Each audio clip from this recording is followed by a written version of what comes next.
محمد زبیر ساگر، یہ تم کیسی باتیں کرتی ہو؟ رضیہ بیگم، میں نہیں مانتا ان باتوں کو، یہ سب قصے کہانیاں ہیں جن باتوں کو میرا دل ہی نہیں مانتا، میں کیسے ان باتوں کو مان لوں؟ توبہ میری، یا اللہ یا اللہ، توبہ!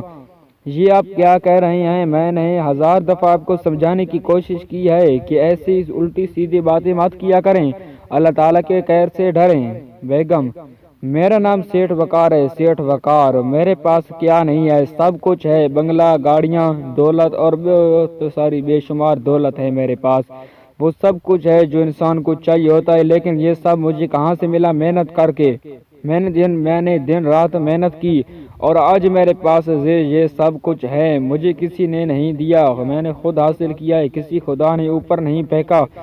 ہر وقت خدا خدا کرتی ہو، کہاں ہے خدا؟ دکھا مجھے، اگر خدا ہے تو وہ نظر نہیں آ رہا، میں نہیں مانتا اس خدا کو جو نظر ہی نہیں آئے، تو پھر یہ کیسے مان لوں کہ موت کا فرشتہ موت دیتا ہے اور انسان کی روح قبض کر لیتا ہے اور کسی کو نظر بھی نہیں آتا؟ میں نہیں یقین رکھتا ایسی باتوں پر۔ اچھا، باتیں چھوڑیں، ٹھیک سے ناشتہ تو کر لیں، آپ تو پڑھے لکھے جاہل ہیں، میرے تو سر میں درد ہونے لگا ہے آپ کو سمجھا سمجھا کر۔ ارے تم میرے ساتھ اپنا دماغ نہ لڑایا کرو، تمہیں تو پتہ ہے کہ جیت کس کی ہوتی ہے۔ اچھا میں اپنے آفس میں جا رہا ہوں، یہ کہہ کر وقار ٹشو سے اپنا منہ صاف کرتا باہر چلا گیا۔ یا میرے خدا، اس کم عقل انسان کو ہدایت دے دے، اے پروردگار میری دعا سن لے، یہ کہہ کر رضیہ گہری سوچ میں ڈوب گئی۔ سیٹھ وقار اپنی مہنگی ترین گاڑی میں بیٹھا اور روڈ پر جا رہا تھا۔ وہ ڈرائیونگ بھی خود کرتا تھا، غریبوں سے سخت نفرت کرنے والا اور بے رحم انسان تھا۔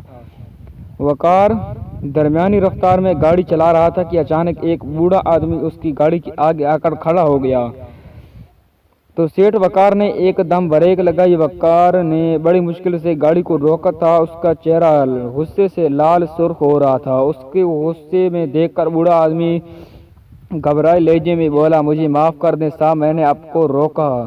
وقار نے زور سے بوڑھے کے گال پر تھپڑ مارا، بکواس بند کرو، اگر تم گاڑی کے نیچے جاتے تو جانتے ہو میں کتنی مشکل سے گاڑی کو روکا ہے، دفعہ ہو جاؤ یہاں سے۔ صاحب مجھے آپ سے ایک کام تھا، میں آپ کے گھر بھی گیا تھا۔ وقار اور بھڑک اٹھا، میں نے تمہیں کتنی بار سمجھایا کہ مجھ سے ملنا ہے تو فیکٹری میں ہی ملا کرو، تم گھر کیوں گئے؟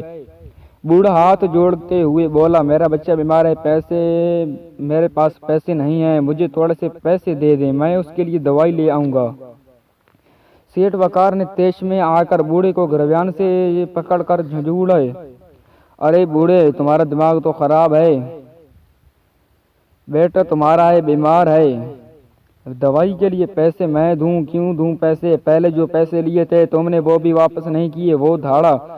خدا کے لیے صاحب جی، مجھے غریب پر مہربانی کریں، میں آپ کے سارے پیسے واپس کر دوں گا۔ وہ گڑ گڑا رہا تھا، ارے جاؤ، دفعہ ہو جاؤ، میں تمہیں 1 روپے بھی نہیں دوں گا۔ اور کس کے خدا کی بات کرتے ہو؟ میں نے آج کسی خدا کو نہیں دیکھا، اور آج کے بعد فیکٹری آنے کی ضرورت نہیں ہے، میں نے تمہیں نوکری سے باہر نکال دیا ہے۔ بوڑھے اپنے آنسو صاف کرتے ہوئے آسمان کی طرف دیکھتے ہوئے بولا، اے میرے خدا، اس بے رحم اور ظالم انسان سے چھین لے ساری دولت اور جان لے لے، اس کی موت کا فرشتہ بھیج، اور تجھے پتہ ہے میرے پاس پیسے نہیں ہیں، میرے بیٹے کو تندرستی دے دے۔ یہ کہہ کر وہ بزرگ چلا گیا، اور سیٹھ وقار غصے سے سر کو ہلاتے ہوئے بولا، بے وقوف بوڑھا، خدا ہوگا تو تیری بدعا سنے گا۔ یہ کہتے ہوئے وقار گاڑی میں بیٹھا اور روانہ ہو گیا۔ رات کو 10 بج رہے تھے، وقار اپنے کمرے میں بیڈ پر گہری نیند سو رہا تھا، اس کے خواب میں موت کا فرشتہ آیا اور بولا، مجھے اس خدا نے بھیجا ہے جو زندہ اور قائم ہے، جس پر تو یقین نہیں رکھتا۔ اللہ تعالیٰ نے مجھے کہا ہے، جا سیٹھ وقار کی جان نکال کر لے آ،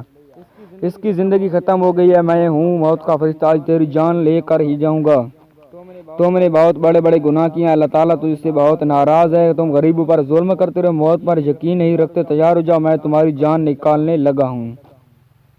سیٹھ وقار کا پورا جسم کانپ رہا تھا، وہ اتنا ڈر گیا تھا کہ رونے لگا، مجھے معاف کر دو اے میرے رب، مجھے یقین آ گیا ہے کہ تیرا ہی بھیجا ہوا موت کا فرشتہ ہے، آج سے ہی میں سچی توبہ کرتا ہوں، کبھی کسی غریب کو تنگ نہیں کروں گا، مجھے تھوڑی سی مہلت دے دیں، مجھے معاف کر دیں، اے میرے پروردگار، تو موجود ہے، زندہ اور قائم ہے، یقین ہے مجھے۔